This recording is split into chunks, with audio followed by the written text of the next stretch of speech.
आज मैं आपको मेरी योग की जर्नी के बारे में शेयर करती हूँ।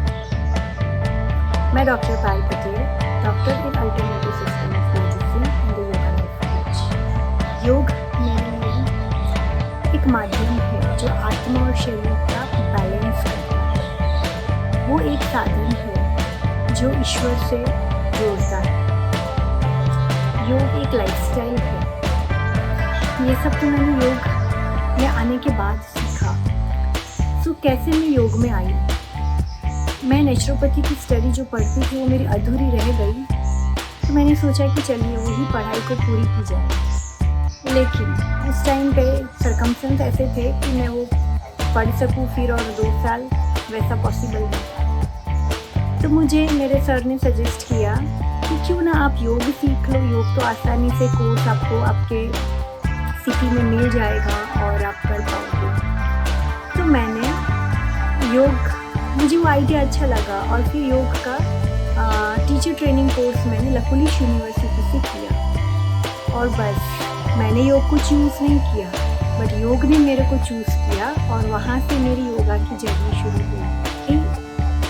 प्रोग्रेस तो होती ही थी, लेकिन योग जो सीखा और उसको अच्छे से, वैसे सालों से योग तो करते ही थे, बट ये जो प्रॉपर सीख के उसको थोड़ा डेडिकेशन भी करना शुरू किया, तो जो स्थिति है, जो परिवर्तन है, वो और तेज हो गया, फास्ट हो गया।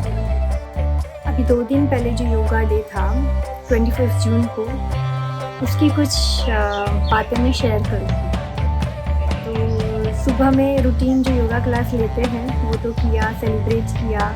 हमने योगा डे का सेलिब्रेशन 3-4 दिन पहले ही संडे को सब मेरे जो भी कम्युनिटी मेंबर्स है योगा के, हम सब ने मिल कर के योगा डे सेलिब्रेशन किया। उस दिन हमने गेम्स, बातें, सर्टिफिकेट डिस्ट्रीब्यूशन, हेल्दी नाश्ता, स्नैक्स, होममेड वो भी, और फिर लाफ्टर योगा, वो सब करके हमने योगा डे सेलिब्रेशन किया।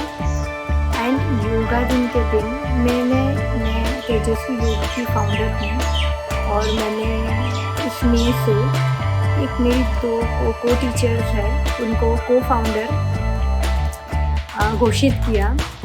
तो वो दोनों ने मेरे लिए योगा डे के दिन सरप्राइज़ गिफ्ट लेके आए। It was amazing experience.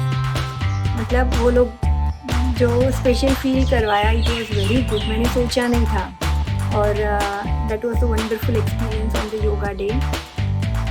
और जब से ये टीचर ट्रेनिंग कोर्स किया है, योग को एज अ प्रोफेशन हमने अपनाया है। हम खुद भी, मैं करती हूँ, दूसरों को भी करवाते हैं, क्लासेस लेते हैं। तो लाइफ में बिजी तो हो गए हैं, बट एक अलग ही जो माहौल बनता है। हम योग कराते हैं, सामने उनको फ़ायदा होता है, हमसे उनको जो मेरे ऑरा उनको फील होते हैं, वो लोग जो रिव्यूज़ देते हैं, हमारी पॉजिटिविटी जो उनको फील होती है, उससे उनके लाइफ में जो पॉजिटिव चेंजेस आते हैं, और वो जो खुशी मिलती है ना, वो खुशी बहुत अच्छी है कि चलिए हम किसी का कुछ अच्छा कर रहे हैं, किसी के लिए हम हेल्पफुल हो रहे हैं। तो योग एक प्रोफेशन तो मतलब इतना कि हम किसी को एक अच्छे वे पे ले जा रहे हैं, अच्छा प्रोग्रेस कर रहे हैं। इमोशनली मैं भी बहुत स्टेबल, स्ट्रॉन्ग होती ही जा रही हूँ, क्लैरिटी बढ़ती जा रही है, रिलेशंस अच्छे डेवलप हो रहे हैं, और भी अच्छे से अच्छे हम घर को, रिलेशंस को मेंटेन कर पाते हैं। तो बहुत सारे पर्सनल लेवल पे मुझे उसके फ़ायदे हैं, और मुझे तो करना ही नहीं था कि मैं योग टीचर बनूं, ऐसे योगा की क्लासेस लूँ, आगे होगा, ऐसा मैंने मेरी लाइफ में भी सोचा नहीं था। बट योग आया मेरी ज़िंदगी में, और अभी तो वो ऐसा है कि ये तो पूरी लाइफ रहेगा। बहुत बहुत बहुत बहुत मैं सौभाग्यशाली हूँ कि ये योग ने मुझे चूज़ किया है।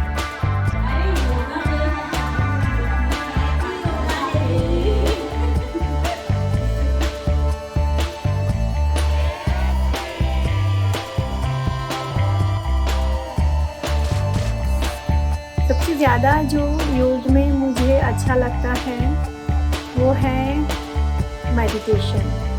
हालांकि बहुत कम टाइम होता है कि पूरे दिन में कि हम बैठ के आधा घंटा 1 घंटा मेडिटेट करें। तो हम सुबह जल्दी उठते हैं तो उस टाइम पे सबसे पहला काम जो करते हैं डेली रूटीन में उठते ही थोड़ा पानी वानी पी के थोड़ी देर 5 मिनट 10 मिनट 15 मिनट आधा घंटा जितना भी टाइम है उतना मेडिटेशन के लिए बैठो। वो meditation is the first step, ऐसा मैं मानती हूँ। बाद में आसन प्राणायाम सब आता है, लेकिन मेडिटेशन और मेडिटेशन अगर हम बैठ नहीं भी पाते हैं तो चलते फिरते इफ़ यू आर अवेयर, जागरूक है, मन क्या सोच रहा है, क्या इमोशंस अंदर फील हो रहे हैं, और जागरूक रह करके तुरंत अगर कुछ ऊपर नीचे है तुरंत उसको चेंज करके वो मेडिटेशन ही है। तो वो मुझे बहुत अच्छा लगता है और मैं मेडिटेशन को ही प्राइमरी फर्स्ट एंड फॉरमोस्ट समझती हूँ। वो जितना टाइम मिले 2 मिनट भी मिलता है तो बस वो एक थोड़ा सा अपने साथ चले जाओ, घूमने जाओ। उसके लिए कोई पोस्चर लेने की ज़रूरत नहीं है, कुछ कहाँ जाने की ज़रूरत नहीं है, कहाँ बैठने की ज़रूरत नहीं है। जस्ट अपने को सोल कॉन्शियस बना लो। I am not a body, I am a soul and connect with the supreme soul and enjoy his company just for a few second also do that. तो बार बार करो। तो पूरा दिन बैठ ही जाना मेडिटेशन के लिए वैसा नहीं होता है, लेकिन बार बार कनेक्ट हो उनके साथ, खुद के इमोशन, खुद के विचारों के साथ। वो प्रैक्टिस मुझे बहुत अच्छी लगती है। मैं ऐसा समझती हूँ कि सबसे इम्पॉर्टेंट प्रैक्टिस है, सबसे ज़रूरी काम अगर कुछ है तो वो ही है। और मैं भी आपको यही मैसेज दूँगी, रिक्वेस्ट करूँगी कि आप भी ट्राई करो अपने जीवन में। आप ऐसा नहीं सोचो कि मेरे से होगा नहीं होगा, योग मेरे लिए नहीं है, मैं तो मोटा हूँ या मैं एजेड हूँ या मैं छोटा हूँ या मैं फ्लेक्सिबल नहीं हूँ। ऐसा कुछ भी नहीं सोचो, योग हर एक के लिए है। योग को एक बार ट्राई करके देखो और आपको लगेगा कि ये मैंने पहले क्यों नहीं किया। मिलते हैं नेक्स्ट वीडियो में, तब तक के लिए टेक केयर, योग कीजिए और मुझे कमेंट में बताएं कि आप अगर योग करते हैं तो आपको योग का कौन सा पार्ट है जो बहुत अच्छा लगता है, और नहीं करते हैं तो आप अब कब से शुरू करेंगे। ओम शांति। मिलते हैं नेक्स्ट वीडियो में।